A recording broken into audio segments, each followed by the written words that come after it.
So I was asked by a very dedicated subscriber of mine what my view is on the book by Ragnar Redbeard, Might is Right.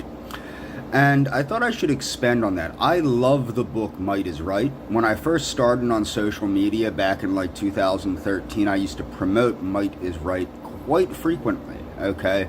And I don't anymore, and I'm going to explain why. And it's because stupid people have a tendency to interpret things stupidly and then do stupid things.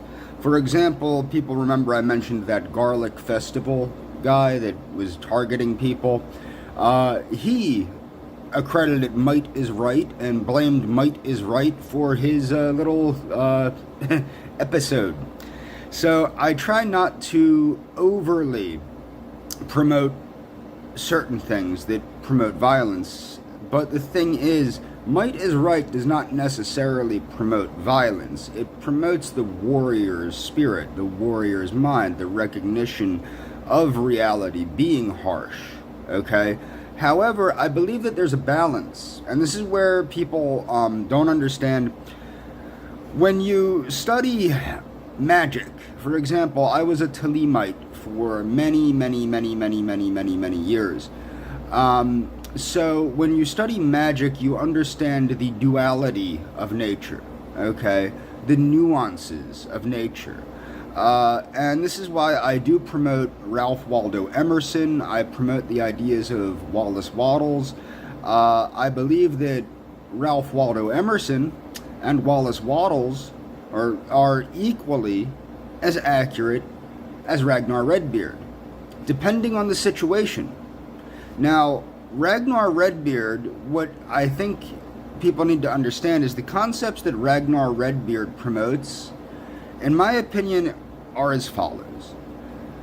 Too many martial artists adopt this Chinese art of war, lousy, whatever nonsense from Asia, and they bog themselves down in this Asiatic mindset and all this crap. All you really need to do to understand the state of affairs between those that are opposed to one another is to read Might is Right, and to understand that the true God is nature and the natural man is a warrior, okay? Some of the things that I do not agree with in Might is Right are the views towards women. I do not agree with the views towards women expressed in Might is Right. I think they're improper. I believe that women are equal to men, but are different than men. Women are inherently equal to, but different than men. Meaning that women's roles in society are different based on their inherent biological differences from men. If we're going to base society around biology and not mythology, okay? So if you're trying to base society around biological reality as opposed to social constructs, it's important to understand that women are indeed equal to men, okay? Some women are far superior. Well, actually, a lot of women are far superior to a lot of men. But the thing is, they are inherently different. They have inherently different characteristics, which are equally as important as the inherently different characteristics in men. The difference between a patriarchal character and a matriarchal character. Both men and women should seek to exemplify their highest expression of themselves. Now, as I said, I am a Thelemite, or I was a Thelemite. I am not a Thelemite anymore. I am simply a scientific pantheist, though the philosophy of Thelema really stuck with me quite a bit. So what I'm going to do is I'm going to leave a link to a young lady, Georgina Rose, who explains the philosophy of Thelema. And it's the shortest sacred text of Thelema. It's 1 page long. It's called Liber Oz, okay, or Liber Oz. Anyone can look this up and anyone can read it, though I do think it would be helpful if you listen to her interpret it. going through it piece by piece by piece. It's not what people think, and then people will go, oh, well, you claim to agree with this, and you claim to agree with that, and da-da-da-da-da, and how can you say this, and you agree with this, and you agree with that. As a former Thelemite, I agree with what serves the purpose of my true will. My true will is to meet the act of, okay, see, I have determined a long time ago that according to biological reality, there are two purposes of man in this world, or humanity. Humanity is an animal like any other. Our two primary purposes are to survive and to procreate.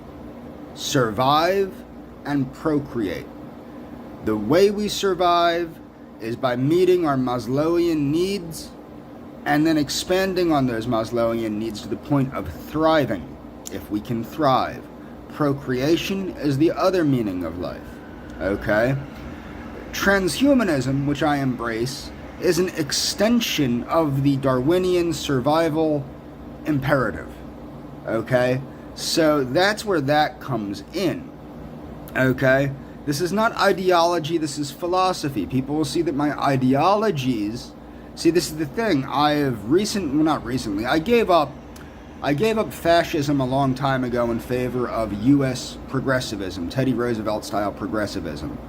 It's not that I disagree with fascism as an ideology, it's that fascism is unworkable in the United States as an ideology, whereas Theodore Roosevelt progressivism is workable in the United States, has worked, and has lifted the United States up. So you have to think in a term like, and unfortunately people will hate me for this, but what's called realpolitik, like Henry Kissinger. People hate Henry Kissinger. But the concept of realpolitik, like Henry Kissinger puts out, you have to think in terms of reality. And I am not against the ideology of Teddy Roosevelt. I think Teddy Roosevelt's ideology and philosophy on life correlates more to the white Anglo-Saxon Protestant imperative, which is in the United States. It is the evolution of the same ideas that were put forth by our founding fathers in the founding documents and in the birth of this nation. So my point is, with might is right, I am not opposed to might is right, but you need to accept that there are things that are equally true to might is right, and that should be explored more so.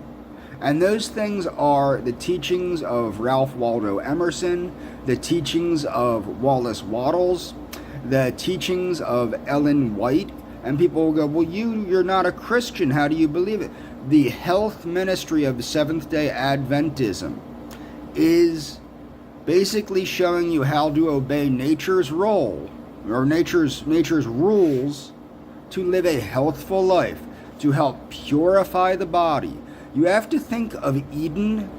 Okay, so now this is of course not Seventh-day Adventism, but think of Eden, the story of the Garden of Eden, the fall of Eden, the suffering that we go through now, the devolution that we have suffered from disobeying God or nature.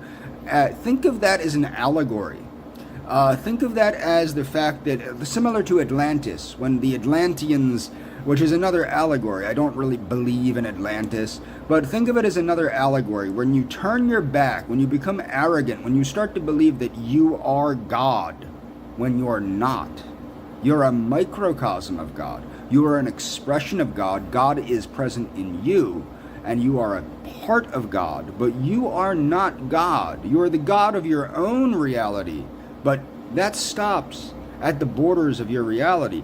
Hence, every man and every woman is a star, which is what Aleister Crowley says, but your rights stop where someone else's rights begin. Okay? And that one of the reasons I believe so strongly in fascism, or did, I should say, is because your rights come from the state. Your rights do not come from God. If rights came from God, everyone would naturally have the same rights everywhere. They don't. If we lose the United States, we lose the rights that we have. If we become run by another country, we will have different rights, or no rights. Some people have no rights. Okay? So that's what you need to understand. So it's a matter of understanding things, understanding reality on reality's terms. Philosophy is like, I've studied a lot of philosophy. I've studied Nietzscheism. I've studied Ayn Rand's work, Objectivism, and as I've stated, Objectivism is my favorite philosophy. I disagree with a lot of key points, but you have to be willing to disagree in order to make sense of things. But the truth is, for reality to operate on reality's terms, I had to accept the factual nature, the reality of the teachings of Ralph Waldo Emerson, the teachings of Ellen White. Okay? Whether you want to believe it or not, if it's true, it's true. Now, the biblical hobbabaloo and all that, okay, maybe not, but there are universal truths in religion. So, one of the ways that you can interpret might is right is that your job as a natural man, as a warrior, is to purify and live an exemplary life. And one of the ways to do that is to look into the concepts of the 8 laws of health and the health ministry of Seventh-day Adventism, which shows you how to live according to God/nature's laws, and shows you how to purify your body, to make your body a temple of the one true God, and to go forth like that. And that's what I think is important. I've left links to Ralph Waldo Emerson's work. I left links to Wallace Wattles' work. I left links to Might is Right, both in the playlist format and in the just straight through 6-hour audiobook. I left a link to Georgina Rose explaining Liber Oz, and I left a link to Georgina Rose's channel, Dait Darling. I would strongly recommend people follow those links and try to understand what I'm saying here. It's not that I'm against the teachings of Might is Right. It's that you have to understand too many people that are too stupid interpret things improperly. This is one of the reasons, aside the fact that you're not allowed to anymore, but one of the reasons I stopped promoting the creativity religion so much is because people, unfortunately, literally interpret the creativity religion. And I'm not saying that that's not what Clausen meant, but what I'm saying is that is not the world we live in, okay? In fact, that's one of the biggest problems, is people need to understand that philosophies that, like Ragnar Redbeard states, philosophies that may have meant liberty and freedom to our ancestors might mean imprisonment and death to us. And that's one of the problems, is you have to have the wherewithal to understand what aspects of a philosophy, what aspects of a religion are going to poison you, and which ones are going to lift you up. If you're going, I always say this to people, and people don't understand this. I have friends that are strict religionists, Christians, Jews. I used to have friends that are Muslims. I don't anymore. In college, I had friends that were Muslims and stuff, Hindu friends, etc. What I try to tell people is, if you're going to ardently believe in any religion, does that religion work for you? Does that religion lift you up? Does that religion unify you with God? Or does it take you away from the one true God? Okay? One of the reasons I don't obey any religion is because I see religion as a barrier to communion with the one true God.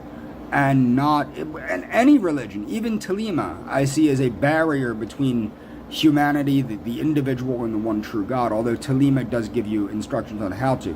But any prescribed ideas that you cannot and do not question and do not measure and do not take into consideration what aspects of this are poisonous and what aspects of this are helpful.